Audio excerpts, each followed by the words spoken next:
Akkam jirtu dhaggeeffattoota keenya hundi yeroo kanaa qabna sin dhageechisaan ejersaa abdiiti. Waraanni bilisummaa Oromoo Arsii Bahaa Aanaa Gunaa keessatti tarkaanfii ilaalessaa loltoota mootummaa Bilxiginnaa irratti fudhate. Abdii fi gaachanni sabaa waraanni bilisummaa Oromoo zoonii kibba bahaa Oromiyaa guyyaa kaleessaa guraandhala 10/2026 ganama toora sa'aatii 4tti Aanaa Gunaa ganda Moollamee Arjoo iddoo addaa Awwadaayii jedhamu keessatti loltoota Bilxiginnaa maqaa sakatta'aa waraana bilisummaa Oromoo bobbaatee uummata nagaa daraa turte haleeluun 2 yoo ajjeesu 3 madeessuun 2 jiraa harkaan qabee fuudhee deemu beeksisee jira. Tarkaanfii kanaan qawwee AKM 2 fi qophiilee waraanaa irraa hiikuun moona qabsoo bilisummaa Oromoof galii godhuu beeksisee jira. Godina Kaaba Shaggar Aanaa Muloo keessatti waraanni faashistii PP manguddoo ganna 61 ajjeesuun dhagahame. Godina Kaaba Shaggar Aanaa Muloo ganda Muloo Faallee keessatti waraanni maafiyaa PP manguddoo ganna 61 badii tokko malee maqaa hidhata waraana bilisummaa Oromoo qabda jedhuun torban tokko oliif mana hidhaatti hiraarsaa turuun mana hidhaa keessaa baasuun magaalaa Sulultaa keessa dabarsuun bosona Anxooxxoo jedhamu keessatti rasaasan ajjeesanii gatuu maddeen keenya ibsanii jiru. Akka maddeen jedhanitti manguddoon kun jaarsa biyyaa kabajamaa akka ta'ee fi yakka biraa dalageef osoo hin taane gareen maqaa nagaa biyya tiksa jechuun of waamu jibbiinsa Oromoof qabutu sababa Oromummaa isaaniif yakkee akka qaama hidhatee isaaniin falmutti ilaaluun galaafate jechuun maddeen gabaasanii jiru. Morni Bilxiginnaa dhiyeenya kana godina Kaaba Shaggar aanaalee hedduu keessatti tajaajila bilbilaa, intarneetaa fi ergaa gabaabaa guutummaatti balleessuun humna waraanaa guddaa fi meeshaa waraanaa gurguddoo itti fe'uun marfama waraanaa keessa galchanii yakkoota waraanaa fi namooma ummaticha irratti raawwachaa jiraachuun baramee jira. Godina Lixa Shaggar aanaa Daannoo keessatti ergamtoonni mootummaa hawaasa nagaa jumlaan qabanii gara mooraa leenjii waraanatti guuraa jiraachuun barame. Uummata nagaa irratti dhiittaa mirga namoomaa raawwachuu akka gootummaatti kan ilaalan humnoonni mootummaa PP godina Lixa Shaggar aanaa Daannoo bulchiinsa magaalaa Daannoo Roggee keessatti gaafa guraandhala 2026 hawaasa nagaa baay'inni isaanii 36 ol ta'an qe'ee fi qabeenya isaanii irraa qabuun dirqamaan gara mooraa leenjii waraanaa impaayeratti itti fe'anii jiraachuu jiraattonni maddeenitti himanii jiru. Haaluma kanaan namoota ukkaanfaman keessaa kanneen maqaan isaanii nu qaqqabe Fiqaaduu Getaachoo, Asfaawun Tacaanee, Garoo Taayyee, Dajanee Shunaa fi Lammaa Asaffaa kanneen jedhaman yoo ta'an namoonni maqaan isaanii ammaaf adda hin baane hedduunis jiraachuu jiraattonni maddeenitti himanii jiru.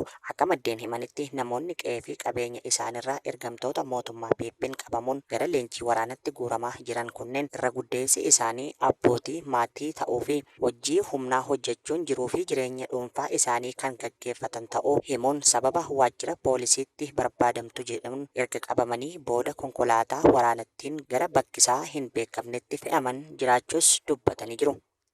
Godina Arsii Bahaa aanaa Jajuu keessatti loltoonni mootummaa PP manneen qonnaan bultootaa gubuu fi namoota hedduu hidhuun dhagahame. Godina Arsii Bahaa aanaa Jajuu ganda Tarree Ammeenyaa iddoo addaa Ciiraa jedhamu keessatti loltoonni Bilxiginnaa guraandhala 8/2026 maqaa hariiroo waraana bilisummaa Oromoo qabdu jedhuun manneen qonnaan bultootaa hedduu abiddaan gubuu fi namoota hedduus mana hidhaatti darbatanii jiraachuun barame. Namoonni haala kanaan loltoota kanneeniin butamuun mana hidhaatti raarfamaa jiran kunneen maqaan isaanii Tululaa Ahmad, Saddiiqoo Hamdaa fi Suudii Haajii kanneen jedhaman yoo ta'an kanneen qabeenya guutuu wajjin manneen jalaa gubate ammoo Xoree Kamaaloo, Coomaa Habunaa, Sadiqoo Ahmad, Wayyeessoo Alee, Jamilaa Huseenii fi Gazaalii Alee kanneen jedhamanidha. Namoonni haala kanaan hidhamanis ta'ee manneen jalaa gubate kunneen tuttuqaa siyaasaa tokko kan hin qabne yoo ta'an ergamtoonni Bilxiginnaa akkuma bartee isaanii maqaa garaagaraa hawaasatti moggaasuun sobaan yakkanii duguuggaa sanyii irratti raawwataa kan jiran ta'uu jiraattonni gabaasanii jiru. Humnoonni finxaaliyyii faannoo hedduminaan godinaalee Wallagga Bahaa fi Horroo Guduruu Wallaggaatti nam'aa jiraachuun dhagahame. Humnoonni kunneen muddama kaaba Itoophiyaatti muddatee hordofee gidduu kanatti godinaalee Wallaggaatti aanaalee daangaa irra jiran weeraruuf karoorfatanii socho'aa akka jirantu ibsame. Kanaafis hidhattoonni finxaaliyyii faannoo hedduminaan godina Goojjam irraa gara godinaalee kanneenitti ce'aa akka jiran dhagahamee jira. Jiraattonni maddeeniif yaada isaanii kennan hidhattoonni finxaaliyyiin hedduminaan dhufanii aanaa Kiraamuu qubataa akka jiran dubbatan. Jiru. Lakkoofsan hedduu ta'uu himanii uummanni of eeggannoo cimaa gochuu akka qabu ibsanii jiru. Humnoonni kunneen kaaba Itoophiyaatti yoo waraanni deebi'ee dhoo'ee carraa kanatti fayyadamuun Oromiyaa weeraruuf kallattii maraan qophaa'anii akka jiran ragaaleen garaagaraa mul'isaa jira jedhani. Aanaalee naannoo Oromiyaa daangaa irra jiran haleellan hidhattoota finxaaliyyii faannoo irra deddeebiin itti raawwatamutti of eeggannoo cimaa gochuutu feesisas jechuun jiraattonni godinaalee ammatanii jiru.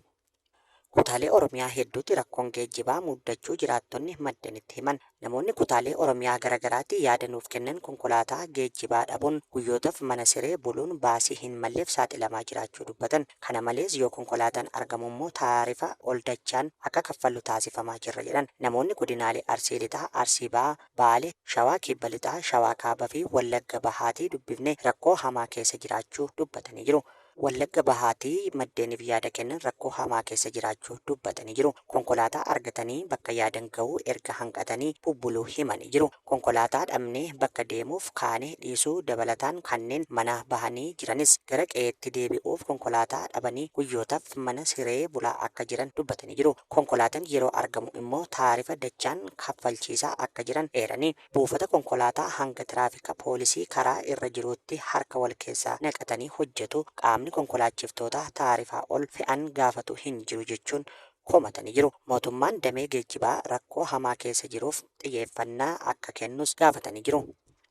Dura taa'aan Koree dhimma alaa mana maree Ameerikaa gabaasa Itoophiyaan mooraa waraanaa finciltoota Suudaan daangaa isheetti ijaartee jirti jedhu hordofee akeekkachiisa kennan. Dura taa'aan Koree hariiroo dhimma alaa mana maree Ameerikaa Jiim Riisich Itoophiyaan humna finciltoota Suudaan waliin hidhata qabaachuun kaambii leenjii qopheessiteetti gabaasni qorannoo jedhu dhaabbata oduu Rooyitersiin kaleessa ifoomuu hordofee tarkaanfiin akkanaa kun dhiibbaa hin malle keessa biyyatti buusuu mala jechuun akeekkachiisan. Manneen maree Yuunaayitid Isteetis kan bakka bu'an Jiim Riisich yaada miidiyaa hawaasa isaanii irratti maxxansaniin Itoophiyaa keessatti weertuun leenjii humna Raapid Sappoort Foorsi kan duguuggaa sanyii Suudaan keessatti raawwatamaa jiruun himataman akkasumas gamtaa Imireetota Arabaa waliin hidhata uumuun karaa Somaalilaandiin dhiyeessii argachuu danda'a jedhu gabaafamuu isaa yaaddoo guddaa qaba jedhanii jiru. Egaan hordoftoota keenya oduun har'aaf qabnu asirratti raawwannee jirra. Qophiilee keenya biroo waliin turtii gaarii isiniin jenna.